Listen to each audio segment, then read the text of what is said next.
అభ్యర్థుల ప్రకటనపై టీడీపీ అధినేత చంద్రబాబు కీలక వ్యాఖ్యలు చేశారు. అభ్యర్థుల ఎంపిక విషయంలో తానెప్పుడు ఇంత ఎక్సర్సైజ్ చేయలేదన్నారు.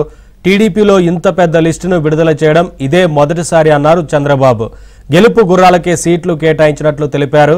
సీట్లు రాని వారందరినీ పిలిపించి మాట్లాడతానని, అధికారంలోకి రాగానే వారికి తగిన పదవులు ఇస్తామని చంద్రబాబు హామీ ఇచ్చారు. టీడీపీ ప్రకటించిన అభ్యర్థులు 23 మంది కొత్త అభ్యర్థులకు అవకాశం కల్పించామన్నారు. బీజేపీ పొత్తు వ్యవహారంలో చర్చలు జరుగుతున్నాయన్నారు. మిగతా అభ్యర్థుల జాబితాను త్వరలో ప్రకటిస్తామన్నారు. వైసీపీ ఇన్ఛార్జీలు సమన్వయకర్తలను ప్రకటించిందని, కానీ తెలుగుదేశం పార్టీ, జనసేన నేరుగా అభ్యర్థులను ప్రకటించిందన్నారు. ఈరోజు చూస్తే నా రాజకీయ జీవితంలో ఎప్పుడూ చేయనంత ఎక్సర్సైజ్ చేశాను. నేను ఆ విషయం నాకు 9వ ఎన్నికలు 9వసారి ఎన్నికలు పెట్టినప్పుడు సమైక్య ఆంధ్రప్రదేశ్లో కూడా ఇంత ఎక్సర్సైజ్ నేను ఎప్పుడు చేయలేదు. అంత ఎక్సర్సైజ్ చేశాను. 1,10,00,000 దగ్గర నుంచి అభిప్రాయ సేకరణ చేసుకున్న వివిధ సోర్సెస్ ద్వారా.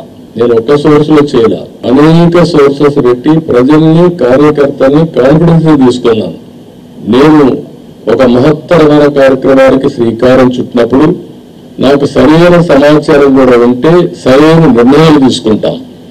నాకు సరైన సమాచారం లేకపోతే సరైన నిర్ణయాలు తీసుకోవాలనే ఉద్దేశంతో సమాచారం తీసుకుని అన్ని కోణాల్లో విశ్లేషించిన తర్వాతనే ఈ 94 మంది అభ్యర్థులను ఈరోజు వడబోసి ఫైనలైజ్ చేశాం. ఇందులో కూడా మీరు చూస్తే ప్రజల మధ్య ఉండే వ్యక్తులు కానీ, ప్రజలు కోరుకునేవారు, ప్రజల ఆమోదయోగ్యం ఉండేవాళ్ళు, సమర్థవంతంగా ఎన్నికలను ఎదుర్కొని అవతల వాళ్ళతో పోటీపడే అభ్యర్థుల్ని ఎంపిక చేయడం జరిగింది.